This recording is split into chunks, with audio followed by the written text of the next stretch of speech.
Hey guys, I recently hit 6,000 days on my hardcore world and I thought it would be the perfect opportunity to give you a tour. I decided to do this video like a walkthrough. That way you get to see the build in more detail and get some behind the scenes information. So it's only best to start from the beginning. When I started this world, I had absolutely no idea I would last this long. I have been streaming the world on Twitch for almost 2 years now. If you aren't already following me on Twitch, then make sure you go and do so after this video because you'll get to see the world live. Make sure you stick around to the end, because the longer the world progresses, the bigger the builds get, and you don't want to miss it. So let's get started.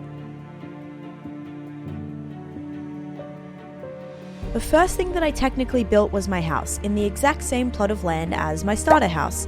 I won't say that it's too much better, and I don't know what I was thinking when I decided to use every type of wood, so just disregard that. As you can see, there's not a whole lot going on, but the coolest thing in here is definitely the cake. I dedicated this cake to Philza, who coached me through my first ever dragon fight, and I accidentally ate half of it, so sorry Phil. The build starts to improve as you head downstairs. Complete with my lovely diorite floors, as well as the never-ending pillager banners, I have some special items hanging up like mob heads and some cool other things I've found. Chests line the entire hallway, which provided some semi-organized storage. It isn't automatic or anything, but for early game, it really did the job. The floor actually has an aquarium inside, which contains some tropical fish. I thought this was cool because not only does it act as a floor, but it also acts as a roof for the bottom level. As I started to take on more projects, I realized that I needed extra storage, so I decided to build a basement to my basement. As the space was super narrow, I couldn't go with a staircase, so I actually decided to do a mini water elevator and little drop chute. This is where I kept most of my overflow storage, especially for stone and netherrack. Now that I have a separate auto sorter for all of my stone items and variants, I don't really use this space too much. However, netherrack still lies here and a lot of dirt and maybe a bunch of other stuff that isn't sorted yet, so we're not going to talk about it. As we move through, you'll see that I did a little bit of decoration and even added an indoor waterfall. I've also been using this area to keep some of my special things. To the right is where I keep track of events that have happened over streams. So one, for example, we had a Halloween stream, and these are some of the names from people in stream that have participated. And I also included the top gifters from my 2021 subathon that I did last year. I hope to have a few more events where we can actually fill the majority of these walls up. But down the end here, we also have my first ever notch apple. I was so happy because it actually took me over a year to find my first one. So of course I had to name it and frame it. I also put the second one that I found up on the wall, and the remaining 11 are actually in my inventory and my end chest. This is also where I keep my giant map of my overworld. Unfortunately, my PC crashed one time and I lost some of the map data, so unfortunately there's like 20 maps here that just don't have any data, and the only way to fix them is to actually redo them all completely, so I'll get to that very soon. And yeah, that pretty much sums up the basement to my basement. Now let's head back upstairs and on to the next thing. And now as we exit through the front, we can actually loop around to get to the back of the house, and this is where we're going to find our next build, which was our giant cake. And every single tree that you see here is actually fully custom, as I wanted to achieve a enchanted jungle vibe. The best way to do that was to actually just build them myself, and that way I could control exactly how they looked. So this cave here is actually the entrance to the sub-shrine, which leads us to the cake. Here I have a list of all the people that first subscribed to me on Twitch. The idea for the cake came from Miss Trixton, who actually suggested we build a cake in order to celebrate our first ever dragon fight. At the time, we also didn't have a name for our community, and so we decided that because we were building a giant cake in our world, that it made sense to just make it the center. And that is how we formed the Cake Club. If you've watched my streams, you know that viewers have the opportunity to trade in their channel points in exchange for a plot inside of this cake. And what that means is you get to choose out an item and a block that will be displayed and will remain here until the end of this hardcore world.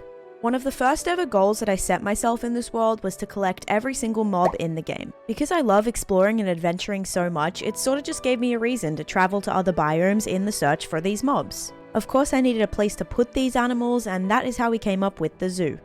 It's super outdated as it's one of the first things that I built in this world, but I hope it's going to go through a renovation process soon and we can improve it. There's still heaps of mobs to collect, but here's some of the ones that I have so far.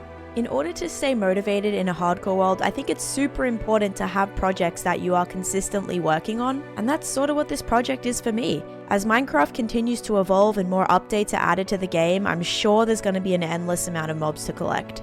Another project that sorta goes with the zoo is my barn, and this is where I keep the farm-themed animals. We have some cows, pigs, donkey, mule. I hope to add some goats in the future as well. There's also a chicken farm in here. And how the chicken farm works is the chickens lay eggs, they fall into hoppers, and they go into a storage collection chest. And coming over here to the left of the barn, we have my wool farm. This farm is fully automatic, and I do have every color of sheep here. So once the wool is sheared and collected, it actually drops down into a water elevator, which then takes it up and moves into our next building, which is my wool, carpet, and dye storage. Over at Spawn Chunks, I have my first overworld farm, and that was the iron farm. And my goodness, so many memories came from trying to build this thing.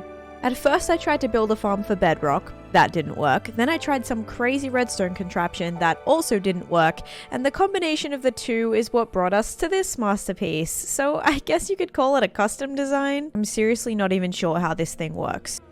Hey guys, it's Tanisha here. On my 156th birthday I finally give up with this goddamn iron farm. In that clip you can see just how many laughs we had during the process, but I can safely say I do not want to have to build an iron farm ever again. I also have a small auto smelter and a mini lava farm at Spawn Chunks as well. And back at the base area I have a hot tub that I built for Hot Tub Q&A, which is another reward that viewers can redeem for channel points, where I sit in the hot tub and answer a question. As it is relatively new, it is a bit of a hot commodity. There's a golem in my hot tub. This pond was one of the first ever decor pieces I added to the world, as you can see by the surrounding diorite. It does come with some sad memories though. This is the memorial for Dory 1, who was tragically taken from us during a pillager raid. We did have a Dory 2.0, but she didn't exactly make it either. Dory 3 is a bit of a loose cannon, so not sure how long that one will last, to be honest. Just behind my pond, we have the Butcher Hut. That contains our butcher villages that have every possible meat trade. This was one of the later huts that I built, as meat wasn't exactly a priority and I didn't even have enough of it to trade for emeralds. You're probably wondering why I even have butcher villages in the first place, and the reason for that is another one of my goals in this world is to collect every single villager trade in the game. I plan to build each occupation their own dedicated hut, which I thought would be a great way to start filling up my base area. Now that I have all this food, I needed a place to store it. As I mentioned earlier, my basement storage isn't auto-sorted, nor is it big enough for every item, so I went ahead and built a separate area for all my food. So this is my farmer hut. The farmer hut houses my crop farm, which is connected to an auto-sorter down below. Not only does it sort the items from the farm, but it also has an area for me to deposit any additional food items that can also be sorted. I decorated this area like a little secret underground dining hall. And then above the farm is where I keep my farmer villagers, which I did max out all of their possible trades, but the most important thing is that most of them have a golden carrot trade, which is what I use as my main food source. So it's really awesome to have an unlimited supply whenever I need, and it actually became one of the most vital trades that I have.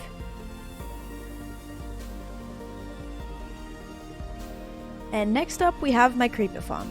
I wear my elytra almost 100% of the time, so fireworks are definitely a must. As this was one of my early game builds, my creeper farm has had heaps of changes. Not only have I redecorated the exterior, but I've also gone in and added about 5 more layers to make the farm a little more efficient. And the rates are actually pretty good considering I don't AFK and I haven't spawn-proofed the underneath. The collection hut is in a small little build at the back of the base, and it's pretty handy just to run over there and get what I need. And to go along with that, we have my sugarcane farm. The farm is only half effective at the moment and is in desperate need for an upgrade. And the reason for that is because I accidentally flooded the inside and it broke all the redstone. It still does give me a good amount of sugarcane though, which actually I craft into paper to help with the fireworks.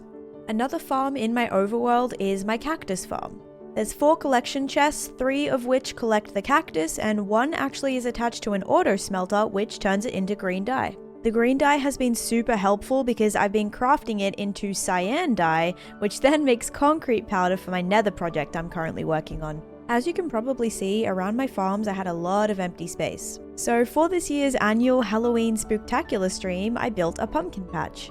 Viewers could have a go at the spin wheel and get the chance to win their own jack-o'-lantern. Alright, let's actually get this started. We ended up having so many winners and it filled the space exactly how I envisioned. This was also my first go at building a weeping willow tree, and I think it turned out really nice. Moving on, we have quite a big build, which was my slime farm. I dug out a huge circle, which was a lot harder than you think. I get to build in it and I'm so excited. Or maybe not, but it was pretty hard for me. This was going to be the central point of the world. I wanted the city to eventually be centered around it, but it didn't exactly go to plan. As I was digging it out, I ran into about 5 slime chunks, so I thought it would be a cool idea, considering we've already dug it out, to build a farm instead. I spawn-proofed and utilized 1 chunk in order to make this custom slime farm design. The slimes target the golems, they make their way down the water track and land on magma, which is then picked up by a hopper minecart and put into a storage system. The new update has caused all the underneath bedrock to turn to deep slate, which has created some spawn-proofing issues, as this was originally all bedrock. I'm still not 100% sure yet how I'm gonna fix it up, but if you have any ideas, let me know in the comments. I also have a zombie spawner in here that I turned into a little farm. It doesn't do much and I never actually use it, but I just wanted to be able to check it off the list and say that I had one. I also recently changed the color of the dome to white glass instead of clear, just so that it shows up on the map that I have. A couple of 100 blocks away is where I keep my squid farm, which was probably one of the easiest ones that I've built. It didn't require any redstone, so that was a plus. The rates are pretty good, as you can see by how much squid are falling whilst I'm standing here. Not only is the black dye I get super useful, but my librarian villager trades are 1 ink sac per emerald, so they are really good for trading as well. The next villager hut that we have is the Fisherman Hut. The Fisherman Hut has all the collectible trades, and it's also where I store all of my raw fish. I think this build turned out super cute, and it was a nice little addition to fill the space back here. Just across the pond is my library. This is probably the most used villager hut that I have, as the book enchants are super useful. I collected every possible highest trade, even the curses, just to help complete my task. I even keep a zombie villager in here that I can let out to reinfect anyone if they are trying to scam me with high trades. It's worked well so far. Moving up on the hill, we have my Fletcher Hut. It isn't complete yet, but the overall foundation and layout is ready. This is where I plan to keep all my storage for every wood variant in the game. There are multiple different types of wood, so this will require quite a large auto sorter. I can't wait to finally organize these items though. Up the top, I plan to keep my Fletcher villagers, where I will be collecting all the different arrow trades. Also, just having a trade for sticks is quite good. I actually modeled this build to look like one of the lumber mills from Skyrim. I'm super happy with how it turned out. I have started making a couple of large custom jungle themed trees that I plan to completely interconnect by these hanging bridges. That will make it easy to move from one tree to another. Some of them will actually be containing tree houses as additional villager huts, so this will be easy for the villagers to actually move around up here, which could be cool. Next we have my dragon egg shrine, which I believe has been featured in every world tour that I've done so far, but I did recently repurpose it into a house for my cleric villagers and for my potion ingredient storage. I do have plans to further expand this space, bring in a couple more villagers, and maybe move the potion storage toward the back of the building, and I have collected all the trades so far for them, so that's another occupation that I can check off the list. The next project that I would love to take you through is my custom mineshaft. I touched on this a bit in my 5,000 day world tour video, but even at this late stage in the game, I realized that I didn't actually have a mine. Instead of digging an ordinary hole in the ground down to diamond level, I took it a step further and made an aesthetic but functional build that has access to the old diamond level at 12 and the new level at -56. That way I should be able to get everything that's mineable all in one space. As you get inside, there are 10 toolsmith villagers waiting, which are perfect to trade iron to. For every 1 iron ingot, I get 1 emerald. The ease of this has actually become one of my primary sources of XP. In addition to that, one of these villagers also has an efficiency 3 and silk touch diamond pick trade for 1 emerald. That is a crazy good deal, so I've been stocking up on a ton of these to use for my nether project. Because the efficiency 3 enchant is able to insta-mine netherrack, instead of using netherite picks, I just use these and break them. That way I don't have to worry about mending, and it's super efficient. This area also contains another one of my auto sorters. This one is for all of my ore blocks. It also contains most of the redstone items, as well as a few other assorted things such as amethyst and glowstone. Over in the corner, I added a huge track that leads all the way down to the bottom level. A minecart chest travels along it to the top and the bottom, and it's a great way to transport materials that I've mined up to the surface. When I designed this area, I knew I wanted to keep the essence of a natural generated mineshaft, but expand it to make it a little bit more fancy. I added wooden pillars, deep slate walls, and some amethyst to achieve that. I included some different entry levels, but decorated them to make them look like separate ore deposits. This is one of the examples. This is the coal mine, and although it doesn't actually lead anywhere, it's just a little decoration. The actual strip mines begin down at level 12, and because I started this world in 1.15, you're actually still able to find some of the regular ores that aren't so common in 1.18. As I was mining this out, I found a poisonous spider spawner. Actually, I found like 5 of them, but I only needed to use 1. I'm really proud of this farm because it uses redstone, and if you know me, you know that I suck at redstone, but I actually went ahead and added some redstone lamps that are attached to this lever, which pretty much act as a on-off switch. So if the lights are on, obviously the spawner farm won't work, but once you turn the lights off, the farm will work, and it's just a good way to kind of have a bit of control over it. I'm gonna get rid of this, and now we're good. Oh! Okay, we're not good. I lied. Just like most of my projects, I do have a plan to expand this eventually. As the new chunks loaded in underneath this for 1.18, it actually spawned a lush cave directly underneath, which was super cool. I was thinking about encasing the roof in glass so that you can actually walk over the lush cave. To close off the overworld, we have our final villager hut, which is the stonemasons. This probably has to be one of my favorites as it contains an auto sorter for all of my stone and stone variants. It took a while to make, but you throw everything into this chest and then it gets organized super easy. Downstairs here is how I access all of the storage, and I also have a room off to the side which was a kind of a recent addition, and that's where all the extra items go, such as stairs, slabs, walls, etc. On the second level is where I keep all the villagers, and they're super useful as they trade quartz, and it's also an easy way to get rid of some extra stone as well. The nether portal in my overworld leads to all of my mega builds. So far, I've completed 2, which is my end project and my ocean monument project, and I'm currently working on 1 right now, which is my nether project. I knew I needed to make a safe nether highway to get to all of these builds because I don't want accidents like this happening again.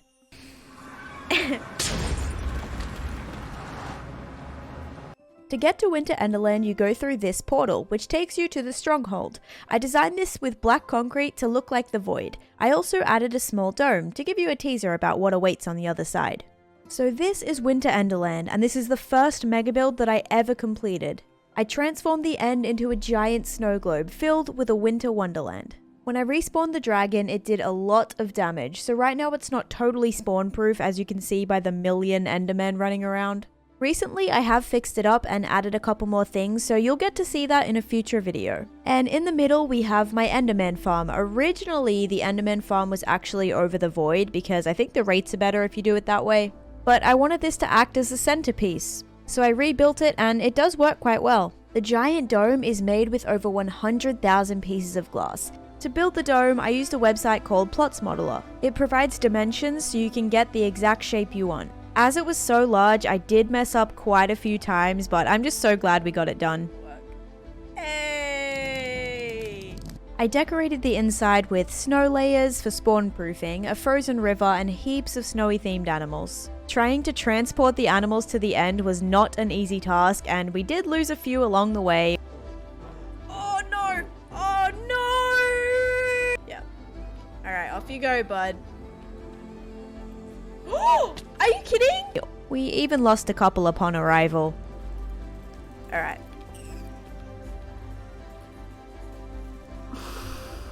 When I finished this build, domes seemed like the only thing that made sense to me, so I went ahead and made the brave decision to start another, even though the first one took me 5 months to build.